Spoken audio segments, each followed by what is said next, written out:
Ya, halo Tribuners, selamat siang. Anda kembali menyaksikan program Live Report on the Spot edisi Kamis 10 Maret 2022.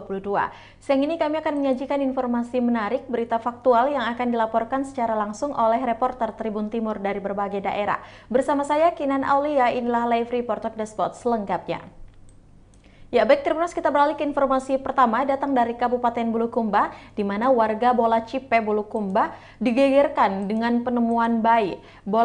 Bola Cipe Desa Painren Lompoe, Kecamatan Gantarang, Kabupaten Bulukumba, digegerkan dengan penemuan bayi. Bayi laki-laki tersebut ditemukan di halaman rumah warga. Bagaimana info selanjutnya? Kita sudah terhubung dengan rekan Firki Arisandi di Bulukumba. Halo, selamat siang rekan Firki. Ya, selamat siang, Kinan. Bisa Anda jelaskan bagaimana dengan kronologis penemuan bayi tersebut? Ya, baik, Kinan. Jadi, warga desa Painren Lompoe, khususnya di Bola Cipe, itu digegerkan dengan penemuan bayi laki-laki yang ditemukan di halaman rumah warga.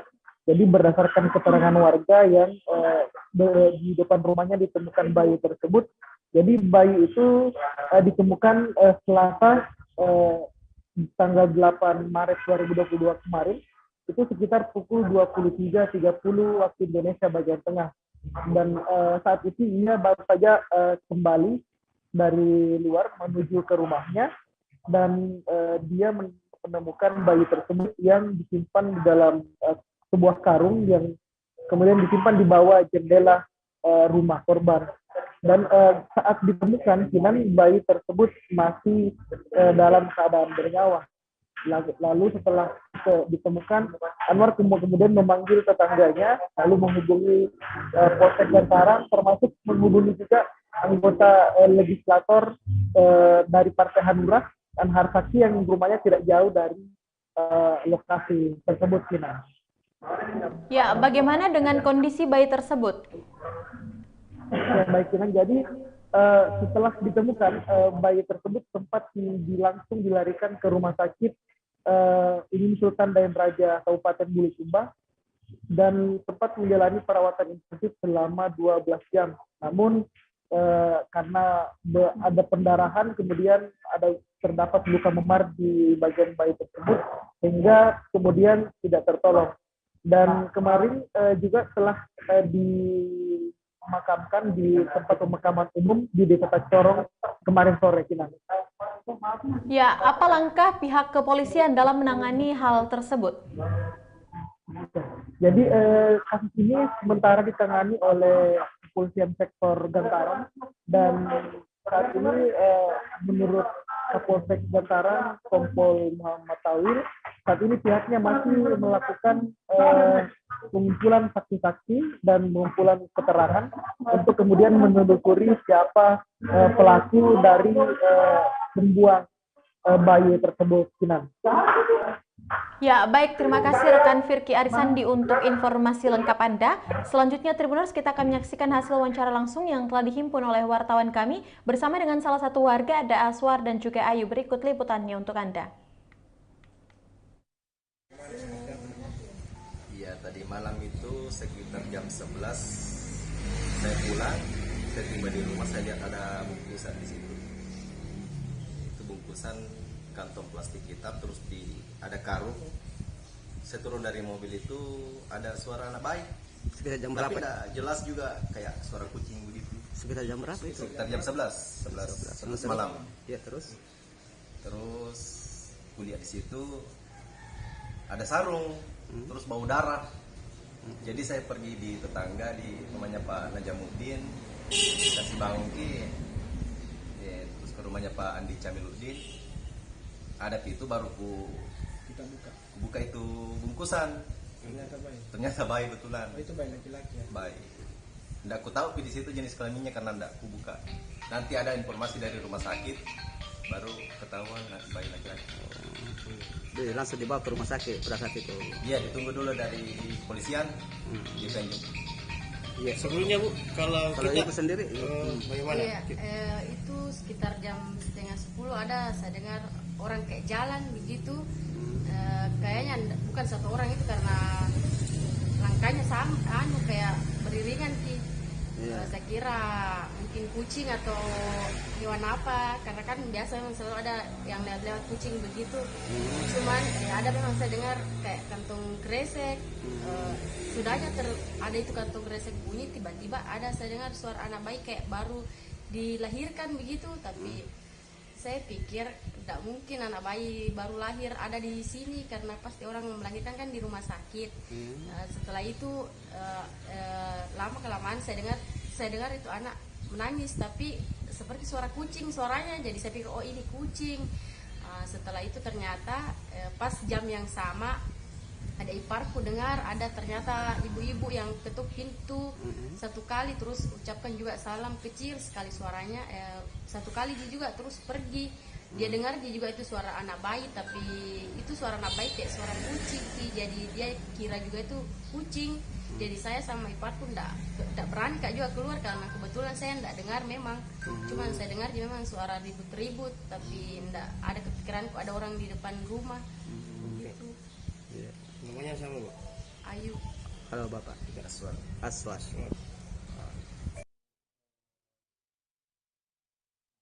Ya, itulah tadi hasil wawancara yang telah dihimpun oleh wartawan kami, dan terima kasih rekan Firky Arisandi untuk informasi Anda langsung dari Kabupaten Bulukumba, dan selamat bertugas kembali. Ya, baik Tribuners, kita beralih ke informasi berikutnya. Jangan kemana-mana, kita akan kembali seusai jeda berikut.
Ya, baik Tribuners, terima kasih Anda masih setia menyaksikan program Live Report on the Spot dan masih bersama saya Kinan Aulia. Informasi berikutnya datang dari Kota Makassar, di mana pasar murah Pemprov Sulsel sediakan 3.600 paket minyak goreng dan 2.500 kg gula.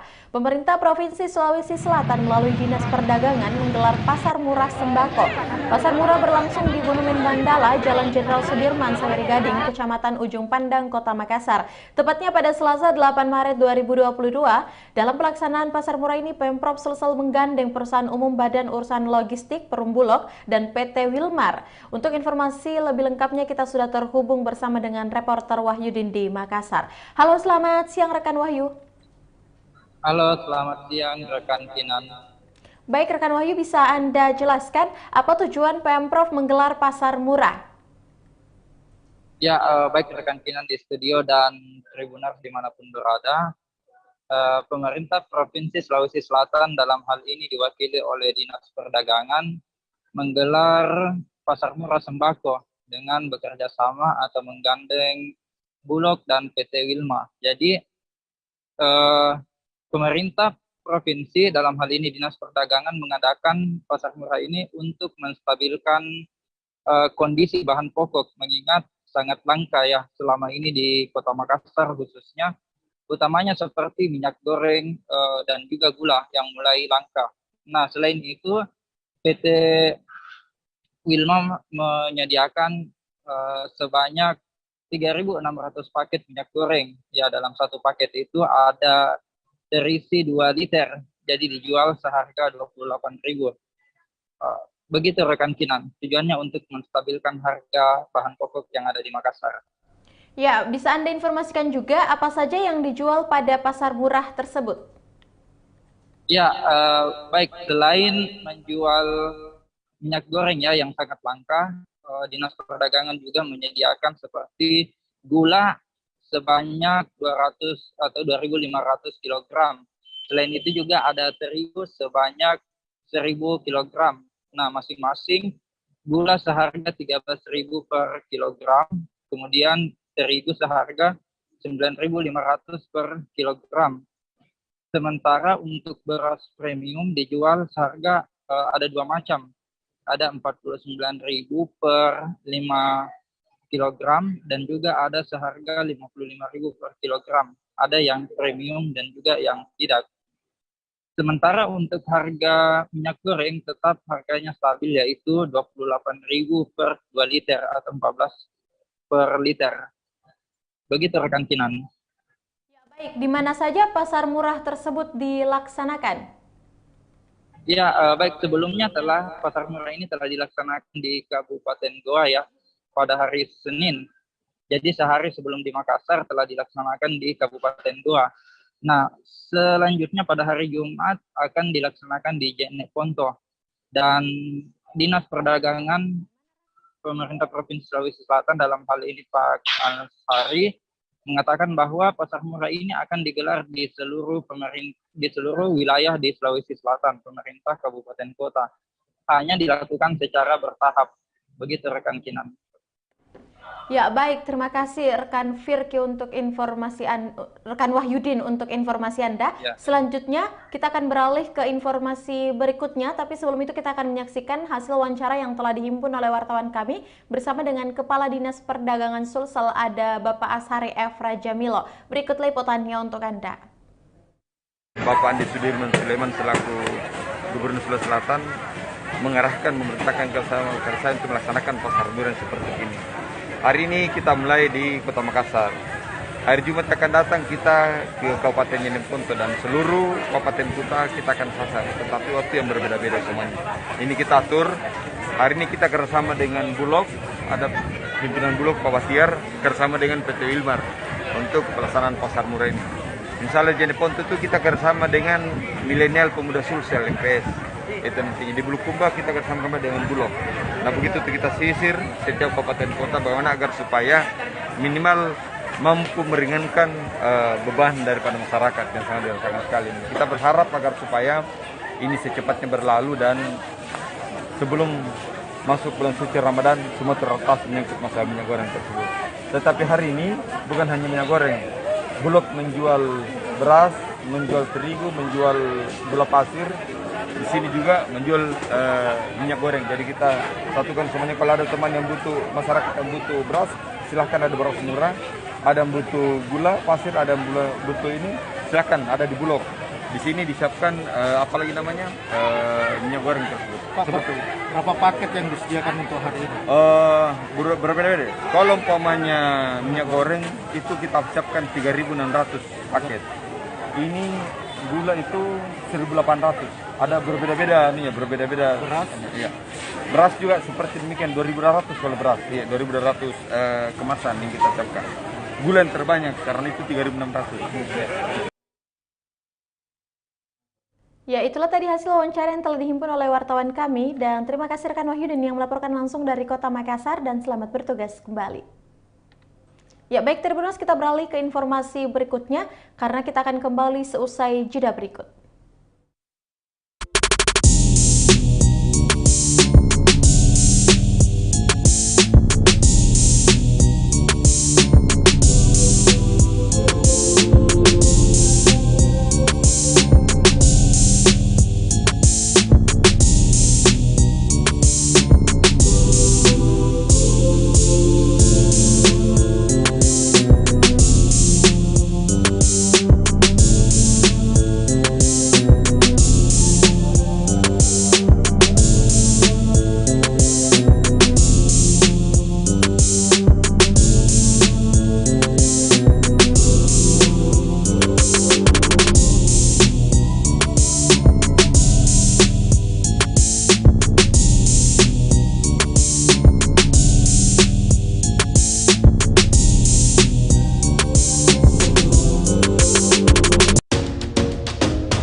Ya, baik, terima kasih Anda masih setia menyaksikan program Live Report on the Spot. Dan kembali lagi bersama saya, Kinan Aulia. Informasi berikutnya datang dari Kabupaten Jeneponto, di mana 37 rumah rusak diterjang angin puting beliung di Tondrokasi, Jeneponto. Sebanyak 37 rumah rusak diterjang angin puting beliung di Kelurahan Tondrokasi, Kecamatan Tamalatea, Kabupaten Jeneponto, tepatnya pada Rabu 9 Maret 2022. Angin puting beliung merusak sejumlah atap rumah warga, dan rumah yang rusak akibat angin puting beliung berada di dua lingkungan, yaitu lingkungan Tondrokasi dan Tondrokasi Barat. Dari 37 rumah yang rusak, 2 diantaranya mengalami kerusakan yang cukup parah, sehingga pemilik rumah mengungsi ke rumah keluarganya. Selain itu, pihak BPBD Jeneponto juga menyediakan tenda pengungsian bagi warga yang terkena bencana angin puting beliung. Untuk informasi lebih lengkapnya, kita sudah terhubung bersama dengan rekan Rakib di Jeneponto. Halo, selamat siang rekan Rakib. Ya, selamat siang Kinang di studio. Baik, bisa Anda informasikan seperti apa kerusakan rumah yang terkena angin puting beliung? Ya, sebagaimana kita ketahui kemarin bahwa telah terjadi angin puting beliung di Jeneponto, tepatnya itu di Kelurahan Tondrokasi, Kecamatan Tamalatea. Nah, di mana pada dampak dari angin puting beliung ini ada 37 rumah yang mengalami kerusakan, seperti atap rumah dan dinding rumah itu berterbangan diterjang angin puting beliung. Nah, peristiwa angin puting beliung ini diperkirakan terjadi sekitar jam 2.30 9 Maret 2022 kemarin. Nah, seperti itu, Kinan. Ya, baik. Berapa kerugian korban yang terkena angin puting beliung dan apa tindakan dan bisa Anda jelaskan? Untuk kerugian korban sendiri diperkirakan itu dalam satu rumah yang rusak diperkirakan kurang lebih 10 juta. Ini merupakan taksiran dari pihak Dinas Perumahan Kabupaten Jeneponto yang disampaikan langsung tadi oleh pemerintah kabupaten, yaitu Bupati. Nah, dalam kerugian ini rumah tersebut rata-rata mengalami kerusakan di atap dan dinding, sehingga diperhitungkan kerugiannya dalam satu rumah itu ada kurang lebih 10 juta, dan apabila digabungkan dengan 37 rumah berarti diperkirakan kerugian secara keseluruhan itu ada 37 juta. Seperti itu, Kinan. Ya, baik. Apa tindakan pemerintah daerah terhadap korban angin puting beliung di Kabupaten Jeneponto? Ya, untuk tindakan pemerintah daerah sendiri, terutama Bupati Jeneponto Iskandar itu telah mengunjungi langsung rumah korban yang terdampak angin puting beliung. Nah, setelah melihat kondisi rumah yang diterjang angin puting beliung ini, pihak pemerintah daerah akan berenggut sebentar sore dan membicarakan terkait dengan bantuan yang akan diserahkan kepada para korban angin puting beliung. Nah, tadi juga pihak pemerintah daerah bersama dengan Dinas Sosial Kabupaten Jeneponto sudah memberikan sedikit bantuan berupa sembako kepada 37 korban angin puting beliung yang ada di Tondrokasi, Jeneponto. Seperti itu, Kinan. Ya, baik rekan Rakib. Terima kasih untuk informasi Anda, dan selanjutnya Tribuners, kita akan menyaksikan hasil wawancara langsung yang telah dihimpun oleh wartawan kami bersama dengan Kasih Kedaruratan, ada BPBD, ada Bapak Musmulyadi. Berikut liputannya untuk Anda. Izin melaporkan bahwa pada pukul 14.30 waktu Indonesia Tengah telah terjadi bencana angin puting beliung di Kelurahan Tondrokasi Barat, Kecamatan Tamalatea, yang merusak 37 rumah penduduk dan 1 fasilitas ibadah. Dalam peristiwa kejadian ini, apakah ada rumah yang rusak parah atau cuma rusak ringan tok saja? Oh ya, untuk 37 ada 4 rusak berat, ada 4 rusak berat dan selebihnya itu rusak ringan. Apakah ada korban jiwa atau korban luka dalam peristiwa ini? Alhamdulillah korban jiwa tidak nihil untuk di bencana angin puting beliung di Kelurahan Tondok Kasih Barat ini. Ya, berapa? Kerugiannya kita akan berkolaborasi dengan organisasi perangkat daerah terkait untuk melakukan perhitungan jumlah kerugian dari 37 rumah dan fasilitas dan 1 fasilitas ibadah yang rusak. Dari sekian korban angin puting beliung ini, apakah dia akan mengungsi atau tinggal di rumahnya untuk memperbaiki rumah? Pemerintah daerah Kabupaten Jeneponto melalui Badan Penanggulangan Bencana Daerah selaku leading sektor penanggulangan bencana itu memerintahkan untuk kita membangun tenda pengungsi untuk menampung para pengungsi rumahnya yang rusak berat dan rusak ringan. Ya, baik, terima kasih. Itulah tadi hasil wawancara yang telah dihimpun oleh wartawan kami, dan terima kasih rekan Rakib yang melaporkan langsung dari Kabupaten Jeneponto, dan selamat bertugas kembali. Ya, baik, Tribuners, informasi tadi menutup perjumpaan kita pada siang hari ini. Jangan lupa untuk terus menyaksikan live report on the spot setiap harinya pukul 14.00 hanya di kanal YouTube dan Facebook Tribun Timur. Dan saya juga mengingatkan kepada Tribuners untuk selalu menjaga protokol kesehatan dan jangan lupa melakukan vaksinasi. Sekian Aulia, mewakili kru yang bekerja pamit. Terima kasih dan sampai jumpa.